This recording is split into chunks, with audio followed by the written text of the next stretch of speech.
For me, it was the first time I've ever been in a space like that. So that in itself tells you just how much of a need there is that we can get to where we are in our lives and yet have never been in a space where we're surrounded by people who have similar experiences, who validate, who understand deeply at the somatic level what we go through every day. We can't look for healing outside of ourselves because the injury is within our bodies from a time that we don't have a conscious memory of. It's a somatic injury. And so I think the healing has to be a somatic healing. It has to be a feeling. The piece of me that was isolated, that was separated, that was severed, that suffered the greatest harm through relinquishment is the very piece that creates connection, belonging, and community. And what a healing thing that is, that feeling, that energy, that calm, that peace, that thing that feels like a warm blanket around your shoulders. Like, I think that comes from being in those spaces with those other people that hold you and hold space for you.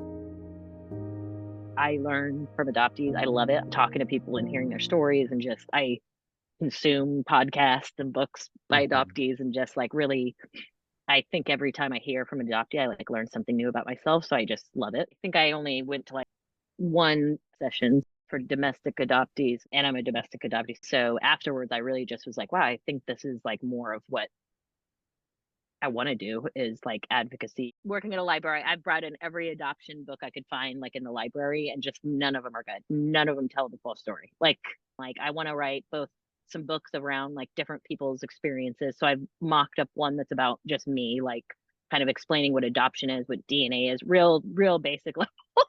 Yeah. Right. So that's part of it, right? Like educating these kids and parents. But also I want the book to be something that a family with an adopted child could read, that also says things like, I was scared when I was a kid, and that's okay. It's okay to have these feelings. It's okay to miss people you don't even know or remember. Ugh, It's okay to like, just to like, that introduces those topics to the parent of the adopted child, but also the kid maybe sees themselves in that. So I really, now I'm like, my focus has just become laser focused to like, I want to create systems for our community because they don't exist and we need them, and I feel good about that. Like, it doesn't feel like work. So yeah, that's kind of what I took from the conference.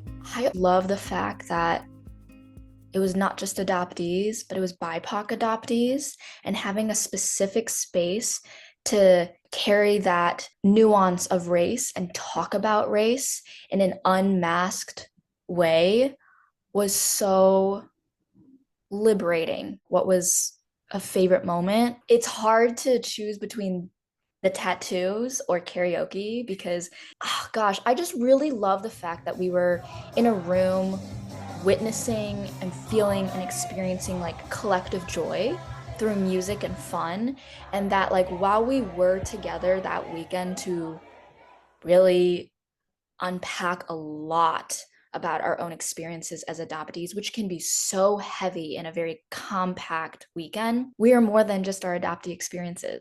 But then with the tattoos, it was a very, very small group. And that also was a really special experience for me because it was all BIPOC adoptees. It was also the tattoo artist Chen Mi is a Korean adoptee. So within community as well, she had reserved her studio for all of us to come in. So no one else who is not a BIPOC adoptee came in. It was multilingual.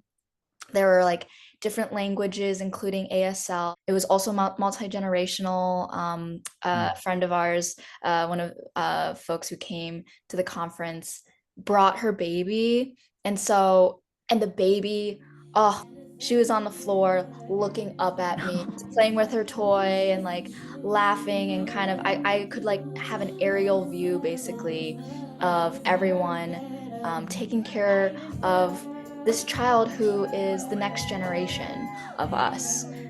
It gave more of a three-dimensional experience for me, and humanized all of us. And it also was like really freeing, and just so fun. That conference is just the beginning, but wow, It was awesome. Let's do that.